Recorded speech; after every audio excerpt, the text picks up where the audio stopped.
The Boston Celtics are just giving the ball away, and it's their love for the three-point shot that's partly to blame. I'll talk about that and a crossover preview of the Indiana Pacers. What is making them so good? And we talk about the Malcolm Brogdon trade. Some AARON Nesmith talk as well. It's all right now on the Locked On Celtics podcast. Be ever ready. Recognize the city of champs. Boston, baby, we do what you can't. Locked on number 18, Tatum and Brown, J-team, step back. We gon' wet that and slay teams. Of course, the Celtics, who else could it be? Screaming like KG with the Larry O.B. Karalis above average, assessing the team status. Best daily pod, no cap, salary matching. Clutch like Bird the DJ, keep John on replay. Prime time, dapping up the truth on the sideline. Raining J's, how it started, raising banners, how we finished. Locked on Celtics pod, home of the winners. B.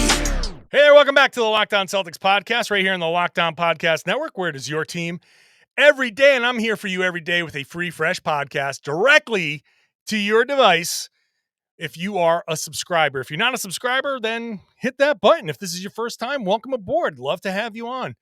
You can listen to the show. You can watch the show on YouTube. Hop into the comments there. It's a great growing community there. Hop in there, join in. You have a lot of fun. It's a great place to talk about the Celtics. I'm John Karalis, former professional basketball player. Now I cover the Celtics for Boston Sports Journal. I've also written a book called The Boston Celtics All-Time All-Stars. And today the show is about the Indiana Pacers. The Celtics play the Pacers on Wednesday. Segments 2 and 3, I talked to Tony East of the Locked On Pacers podcast. I did that from the practice facility. My green screen background is the floor of the practice facility. But that was recorded earlier when I was at the practice. So that is in segments 2 and 3. Today's show is brought to you by BetterHelp. As the world's largest therapy service, BetterHelp has matched 3 million people with professionally licensed and vetted therapists available 100% online. Learn more and save 10% off your first month at betterhelp.com/LockedOnNBA. The first segment here is my piece on the Celtics turnovers. I wanted to get into this. I asked the guys at practice a little bit about this. What's happening here is the Celtics aren't turning the ball over any more than usual. So you look at the numbers on the box score and you say, oh, 13 turnovers, 14 turnovers. That's about right for the Celtics. One of the lowest in the league. But what's happening is they're live ball turnovers, the steals, the passes that are getting picked off, the dribbling off your foot and it kind of landing in somebody's hands and them going the other way. Those are going up. Their season-long number for live ball turnovers is 46.5% of their turnovers have been live ball. But over the two losses to Orlando, that's up to 51.6%. And over the last 4 games, it's 55%. So it's just about a 8.5% increase in live ball turnovers. And you say, okay, that's a big stretch of the worst basketball the Celtics have played. Why the live ball turnovers? What's happening here? And I've come to determine that some of this is the Celtics being a little predictable, not working the ball around, not cutting, falling a little too in love with the three-point shot. I want to highlight a play that I think kind of shows what I'm talking about here. And I'm gonna share this on the YouTube side, but I'll explain it to the people here on listening. So I'm highlighting a play where Derek White gets the ball on the left wing, drives baseline in the Orlando game, and is 4 Orlando Magic converge on him. Meanwhile, on the backside, upper in the perimeter, Markelle Fultz comes running across, runs into the play, jumps in front of Jaylen Brown and steals the ball. Well, what's supposed to happen in a play like this? When a player gets the ball on the left side, right, or on the sideline and drives baseline, he's got 4 Orlando Magic around him. Marcus Smart is at the top of the key. He is supposed to cut down the middle. But because the Celtics are so in love with the three, he hangs out at the top. And he's pointing to Jaylen saying, hey, go pass it to him. No need to direct from the top there. make the cut down the middle and get the pass down the middle. That's what should be happening.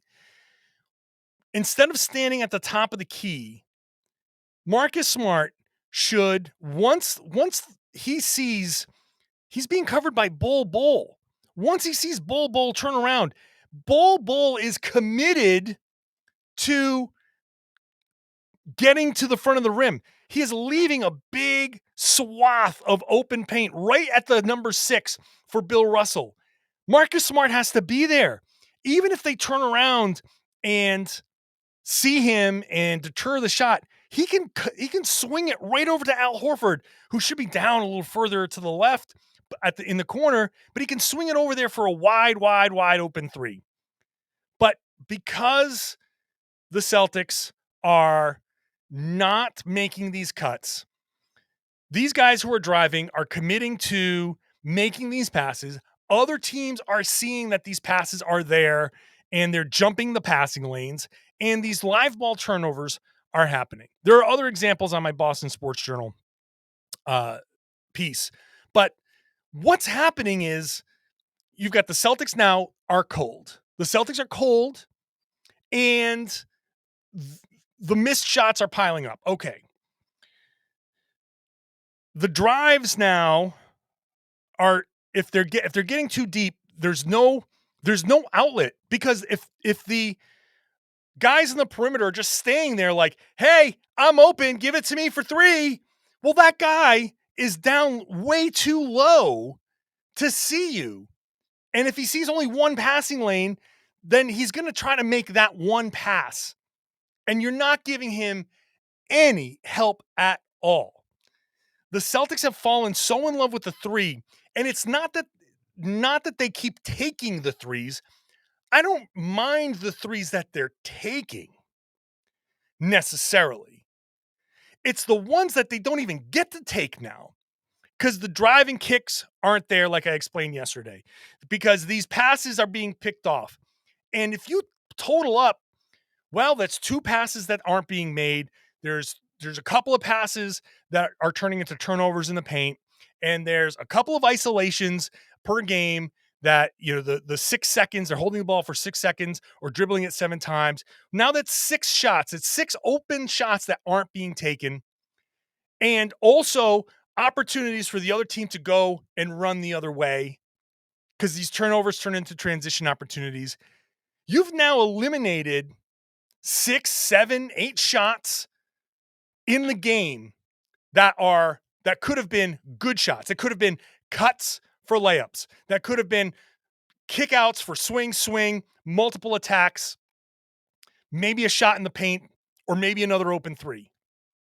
You've eliminated those good looks, and you've given the other team chances to go out in transition and score in transition layups, or transition 3-pointers. What's that swing? Well, if those 6, 7, 8 shots aren't going in, that's 12, 14, 16 points that you're potentially leaving on the floor. More if some of those could turn into 3s, 20 points, 21, 22. How many of those points are being converted the other end? 6, 8, 10. We're talking about 20-point differences here. These are how games start to pile up and get away from the Celtics. This is how these things start to pile up. Little things here and there. A couple of live ball turnovers, a couple of turnovers by getting too deep in the paint, a couple of shots by holding the ball too long. And the cumulative effect of all that, plus the effect of guys not getting the ball in the flow and those guys going cold, that's how an offense falls apart. That's how the entire offense goes from amazing to swirling down the toilet. It's not one big, great thing. It's a bunch of these little things that add up. The cumulative effect of 2, 3, 4 different little tiny things. All of a sudden, you're not scoring as much, and the other team's getting out and running. And you look bad. That's how it happens.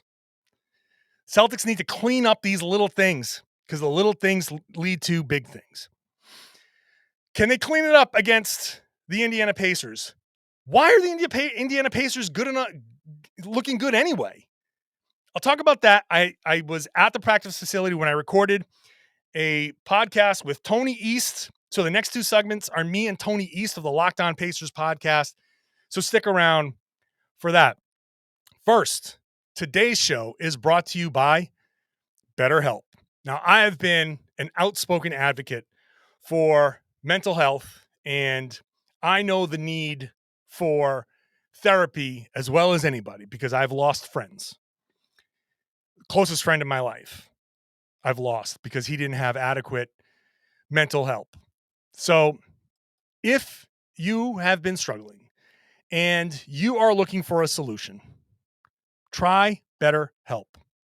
BetterHelp is the world's largest therapy service. It has matched 3 million people with professionally licensed, vetted therapists available 100% online. It's also affordable, and you can do it however you want. You want to do it over the phone? You want to do it over text? Whatever makes you feel comfortable, you can do it on BetterHelp. You just fill out a brief questionnaire to match with a therapist. If things aren't clicking, you can easily switch to a new therapist at any time. It's very important. You got to have a good rapport with your therapist. If it doesn't work, you can switch very simply. There are no waiting rooms. There's no traffic. There's no endless searching for the right therapist. You don't have to go to somebody who's nearby, someone that's within driving distance, someone that has hours within your lunch break or whatever. You can just go online and find somebody that suits you. Learn more and save 10% on your first month at betterhelp.com/LockedOnNBA. That's BetterHelp, HELP.com/LockedOnNBA. Today's show is also brought to you by my good friends at Craic Sauce, CRAIC sauce.com.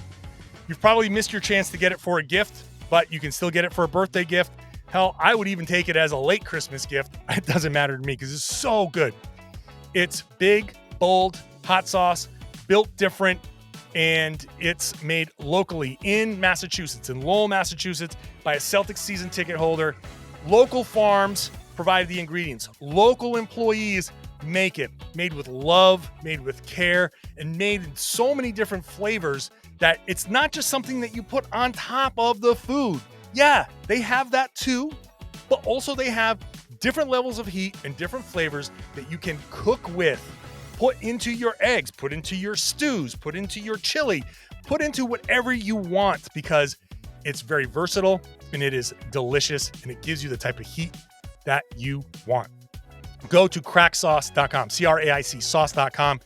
Use the promo code Locked On to get 10% off. Want to try it before you buy it? If you're local, go to the Black Rose before a game for dinner. You're heading to a Celtics game, or if you're in Faneuil Hall for any reason at all, go to the Black Rose for dinner. They have it. Order your food, ask for the Craic Sauce, they'll give it to you. Telling you, once you love it, once you try it and love it, Craic Sauce, CRAIC sauce.com. Promo code Locked On for 10% off. Thanks for making Locked On Celtics your first listen every day. Make Locked On NBA your second listen. Locked On NBA. Just recorded the podcast with Jake Madison talking about the Phoenix Suns being sold, talking about the Chicago Bulls being a mess, talking about whether we believe in the New York Knicks, who've just won 8 games in a row. They're the hottest team in the NBA, and we're talking about it on the Locked On NBA podcast. So check it out wherever you got this podcast. It's also on YouTube. And now, here's my conversation with Tony East, host of the Locked On Pacers podcast. John, Pacers are much better than everybody thought this year. Yeah, what man. are you intrigued about by this team? Tell me about the rookies. Tell me about the guys that, because I think the Pacers, just from the outside, one of the big reasons why that they're playing so much better is they're getting incredible production from these young guys. So let's I think that's the most important place to start for the Pacers. Yeah, Andrew Nembhard, if you told me he was a 6-year vet, I'd believe you. Like the way he plays defense with great footwork and verticality and adaptability, and he can guard 3 or even 4 positions if the other team goes small, is so impressive, right? Like you always expect, like, even the best rookies are going to struggle on defense to some extent just because of the speed of the game, the spacing, the physicality, all this stuff they have to learn. And Nembhard, like notorious for his huge game already, slowing down Steph Curry. He held him to 12 points. He also had 31 himself, like one of the most impressive games from a rookie this season. And so the Pacers are like, yeah, we can play you at the 3, we can play you at the 2, you can be our backup 1. I mean, the fact that he could do so many things for them, and they got him in the second round, has been one of the reasons they've been surprising, right? You never expect your 31st overall pick, like he was out of the rotation for their first couple of games, to be a net positive already on the floor so often early in the season. And I can't believe I went with Nembhard before Mathurin, because Mathurin is obviously the guy, in the Rookie of the Year mix. Boncaro, as Celtics fans know very well from recent games, is probably the leader at this time. But, games played being a factor, Mathurin has been unbelievably good this year, and his offense is just ridiculous for a rookie, right? The number of times and the ways he's able to get to the foul line is really impressive. His shot off the dribble has tapered a little bit, but is still really good from beyond the arc, right? So it's hard to find like the perfect way to face guard him. And now that teams have a scouting report on him, right, they're figuring out that if they just step up on him closer to the basket, he can't get to the rim as much. So his new thing he's been adding in is like a floater every game or a Euro step or something like that. And that's where I'm the most impressed by him, is his ability to adapt to coverages both between games and within games. So the fact that the Pacers have two rookies who can contribute, and sometimes, most of the time, honestly, in a positive way for them, has been a big part of the reason that they aren't, whatever they would be 10 and 21, instead are 15 and 16 and in the play-in mix in the East right now. Yeah, it's impressive to have them kind of hovering around 500. Let me ask you this: are you happy that they're hanging around this long, or is there some sort of drop off that you expect? Do you think that at some point the Pacers are going to come back down to earth? What's keeping them this? I mean, I just mentioned the rookies, but if you had to point to one thing, what is keeping them kind of afloat right now? What's powering them? Yeah, they had a kind of easy November schedule, but that said, the thing that really boosted them is they started defending a lot better. Their defense was awful to start the year. They were 1-4 and then 2-6, and it looked like that would be a weakness for them with a bunch of rookies and a bunch of non-defending guards. And they figured out how to defend a lot better as the season progressed, as their guys played together more. And that was really helpful for them. I don't know where they are exactly in defensive rating right now, but they took advantage of teams that they should beat, and their defensive improvement was a big part of why their offense actually dropped off a little bit. So that's a big part of why I think they're better than a lot of people thought. And the other one is that Tyrese Haliburton took, not everybody expected him to take some sort of leap when they traded Brogdon to Boston, right? He's going to have the ball all the time. He's the offensive engine now, but to go from, promising young player to like, oh, wow, like this guy's an all-star now, like in year 3, no questions. He leads the league in assists by almost 2 per game, and he can hit threes off the dribble, get into the lane. He is the engine on offense. Like, to have oh, wow, we have to adjust our entire defense to slow this guy down level of offensive player has also been a reason they have done this. And it's so funny. It's not every game anymore, but there was a time in late November where the second Haliburton checked out, defenses would be like, time for zone. They can't do anything now, right? Because the Pacers just couldn't score as much without him on the floor. That said, though, I note the schedule thing, because I don't think they'll hold, that they haven't won consecutive games since November 20th, 19th-ish. Like, it's been a while where they've won 1, lost 1, won 1, lost 2. That's why they're under 500 now. So I think they have kind of hit reality a bit, right? Teams have figured out what they're good at, how to slow them down a bit. They are good at adjusting and getting over these humps, but I don't think they'll, get back to being an over 500 team. I think they'll hover in the 500 range and win somewhere between 33 to 37, maybe a little less than that. So reality, if you want to call it that, has hit for them, but their reality is still better than I think people thought before the year, because Haliburton and the rookies are so good right now. Yeah, I mean, obviously Haliburton is. I mean, I thought that was such a great pickup for the Pacers and a foundational piece for them. 2 more things.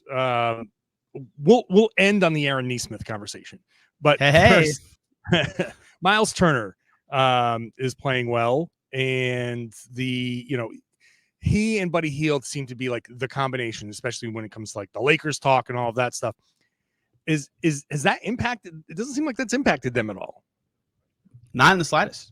This is the best Miles has ever played, and you could be the contract year cynic if you want, which I get that. I get why people do that, and maybe that is a part of it. Maybe it's not, but He's never played with a point guard who's this good at passing. And now that he is the only center, in fact, they moved Jalen Smith to the second unit recently.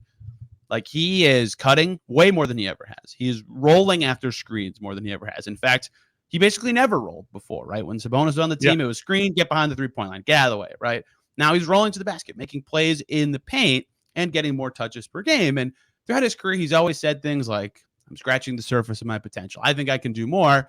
But he never got the chance. Everyone just kind of rolled their eyes, was like, if you could, you would. But now he has the chances, and he is doing it, right? He's proving himself right, which sometimes for a 26-year-old is unusual, right? A lot of guys think that, and they don't show it. But he is doing a lot more offensively and being asked to do more and answering the call, which is impressive at his age. Like, he's in his 8th year in the NBA, which is insane to think about. That this is Miles Turner's 8th year in the league. He's been really good, and for him, more so than Buddy, he is in a contract here. Like, the Pacers he still will be in trade talks no matter how good he plays, just because of that. Like, the Pacers can't lose him for nothing.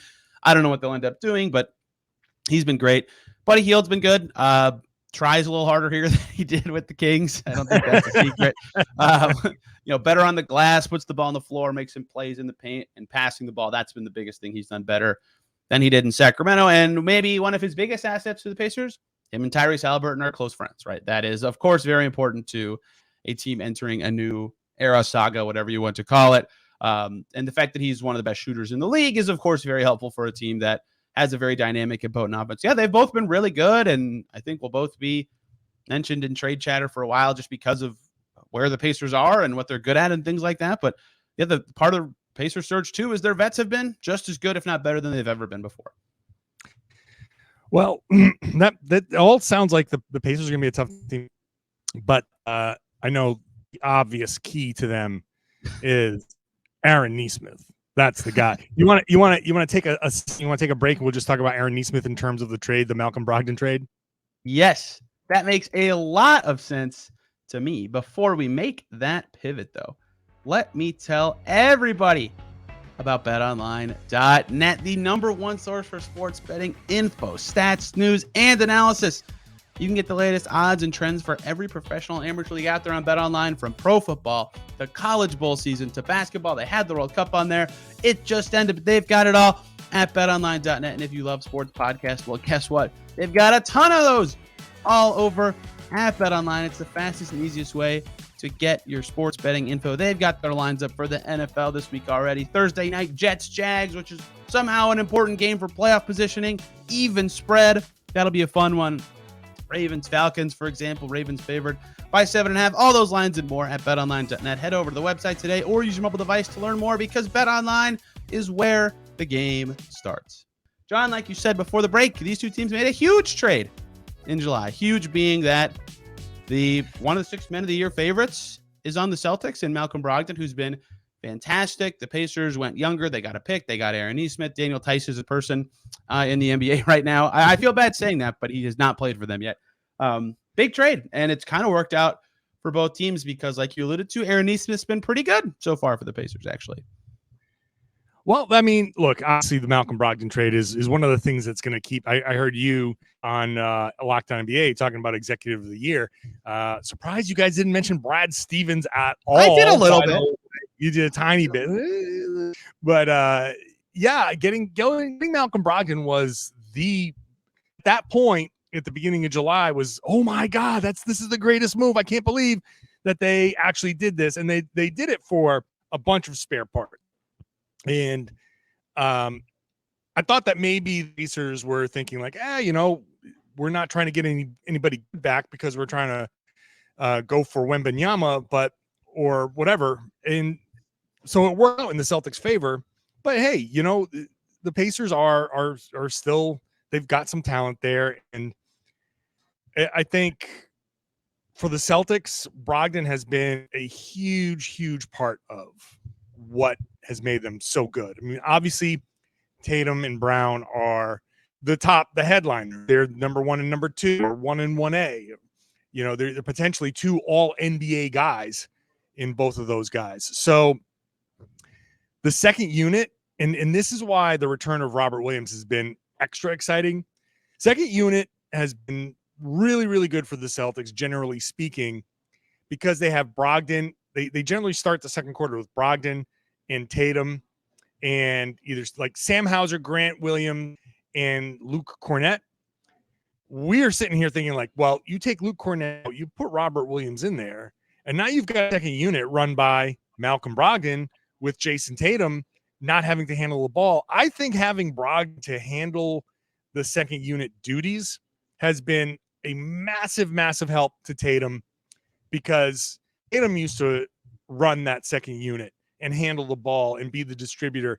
You just take that little bit of responsibility away and you allow Tatum to be more of who he is. That allows Brogdon to be more who he is when he's out there with those guys, a slasher, a driver, a kicker. I think that's just been so huge. I think there's another level of Brogdon to unlock once he and Robert Williams figure out how to play with one another. I know that Malcolm's been excited. It's something happening in the background here at the practice facility. I don't know if you can hear that. Somebody's sawing something down. Maybe they're cutting down another tree or something. I don't know. But anyway, I can't hear it, so you're all good. Oh, good. I can hear it very loudly. So this is a great, my microphone is doing its job. So good. Brogdon has a level to unlock when he and Rob get to figure each other out, because now instead of driving and now drawing at people and figuring, trying to kick it out to he can now throw lobs to Robert Williams. And now that's just going to open things up for Brogdon down the line. So this, not only is he a candidate for Sixth Man of the Year, you have potential for him to reach another level. Yeah, I have a take on Brogdon with the Celtics, if you'll allow me, even though you cover the team. We heard this a lot about Jeremy Grant in Portland, where everybody talked about, I think people were calling it Goldilocks theory, where in Denver, his role was too small. He was playing well there, but his role was too small. And then Detroit, it was too big, right? And then he got to Portland, and it's just right? This is the perfect amount of Jeremy Grant on offense, and he looks great. Malcolm Brogdon in Milwaukee, not quite enough, right? Not enough. Yeah. Malcolm Brogdon in Indiana, probably a little too much, right? He's not a full-time starting point guard, create everything guy. Malcolm Brogdon with the Celtics, second unit point guard, still can fit in with the starters as an off-ball guy. Just right. And the usage rate has it spelled out perfectly, right? A little under 20 in Milwaukee, over 25 with the Pacers, about 23 and a half, 24 with Boston. That, I think, is what's making him be so effective there, is they've got it just right. They've got the perfect amount of Malcolm Brogdon, and he can be more malleable, like you said, do some other things. But I think that is what's making him so effective and why that trade is working out so well for them. Meanwhile, John, AARON Nesmith might be the best wing defender on the Pacers this season, which is the upset of the year. If you told me that before the season, I thought he was an okay defender coming in here, but he's been really good recently, seizing a starting spot this month in the month of December. AARON Nesmith, who just had a 23-10 game, career high in both points and rebounds in the same game. AARON Nesmith currently averaging 11 points and 4 rebounds per game this month on 53, 46, 100 splits. The Celtics are catching AARON Nesmith at a dangerous time on both ends of the floor. He's just in a groove, right? He just basically said that. He's found his rhythm with this team. He knows his role pretty well. He's defending well. I get that this might not last. He's been inconsistent even with Boston, but right now he's looking like a sneaky, helpful pickup for this Pacers team. And if the shot holds, which there's like not a lot of arc on it, so it's kind of inconsistent, but if the shot holds, getting a young 3-and-D wing will be helpful for the Pacers, who, look, I don't think they were. I think most people were pretty whelmed by the return from that trade around here. But if he turns out to be a long-ish term piece, I mean, that'll work out very well for the blue and gold. Hey, I told you before this, when this trade happened, I told you there was a potential for AARON Nesmith. I believed in the potential for AARON Nesmith. You did. And I have seen, like, when he was in Boston, I've seen him flying around. Every game, there's one thing that always happened when AARON Nesmith plays, is that I always felt like when he jumped, he was going to get incredibly hurt his way down. That's the only thing that was consistent with Nesmith here in Boston. I'm excited to see him reach another level. Opportunity is a big deal for him. Getting that shot square, I think he came out, I remember distinctly, after his draft, he said, "I'm an absolute sniper." And he was anything but in Boston, but he kind of flipped the script on himself. He just turned himself into a defender and came in, was just an energy and defense guy. So if the shot can come around to where it used to be, and he was in a bad spot with COVID and never got a summer league and all of that stuff. So he was in that rookie of guys who probably need a little longer to reach any level of potential. So I'm glad for him. I also expect him to come into Boston and freak out and try to do too much and all of that, and probably be unplayable after 5 minutes, because everybody's going to realize, like, Carlisle's going to look at him and be like, oh yeah, you're clearly here for a revenge game. It's not working out. Or he's going to find his shot. He's going to hit 8 3-pointers against the Celtics, and the Celtics are going to lose 3 in a row to Orlando, and Indiana. And my YouTube page is just going to be a big mushroom cloud. Yeah, I'll be curious how both Brogdon and Nesmith handle playing against their old team. And obviously for Brogdon, it's not in Indiana yet, so nothing crazy there. But yeah, I mean, Nesmith will be fascinating. Like, he knows the tendencies of a lot of Celtics players pretty well, right? He played there for 2 years and presumably went against Brown and Tatum all the time and in practices. And yeah, I do like, every player ever has cared a little bit about their first game back against the team. That trade, they all say it. They all say it's just another game. I'm like, look, maybe you want to think that. It's not. Like, it's not. It's just right. Not. So we'll see. Maybe we'll see. Maybe we'll actually see Daniel Tice, or is he just like, did they now? Yeah, John, I was about to give you a prediction for this game. I bet you Daniel Tice plays 0 minutes and has 0 points, 0 rebounds, and 0 assists in this game. He's yet to play for the Pacers. He hurt his knee this summer. Like, he had a ridiculous summer, right? He made the finals and then immediately played in FIBA World Cup play, and then immediately played at Eurobasket, which went till like 9 days before the season. And so he had a crazy summer. His knee was sore the whole time, so he had surgery right after he got here. Hasn't played. I would be pretty surprised if he ever played for the Pacers. He was a salary machine here, which look, I see him around. Like, he's very upbeat and chatty with his teammates. He's on the bench for the games, but he's a good dude. He's a good dude. Nothing but positive stuff to say about him. People have, but yeah, he's not going to play. I don't think in this game. We'll see what kind of interactions he has with his prior teammates. I got nothing else today, John, unless you do. Nope, that's it. I'm done too. Happy holidays. I've had enough of you. I'm done. Everybody, yes, done with you. Fun conversation with Tony. Tony's the best, man. He's great. I can't wait to see what AARON Nesmith does. He's going to be just marauding, either in a good way or a bad way, around the parquet floor. I will have the podcast, post-game podcast, Celtics and Pacers. That's the Wednesday night game. This is the Wednesday podcast. So the next podcast is the Celtics post-game podcast. I'm hoping that they come away with a win and they fix the stuff I've been talking about in the first segment in this show and yesterday. They fix those things. They'll be back on track. They'll be fine. Make sure you're subscribed to get that post-game podcast. Make sure you are ringing the bell on YouTube so you can find out when the videos drop there. If you are not subscribed, please do so. If you are subscribed, share the podcast. Tell your friends and family and everybody. When you get together for the holidays, tell the world that they should be listening to and watching the Locked On Celtics podcast right here on the Locked On Podcast Network, your team every day.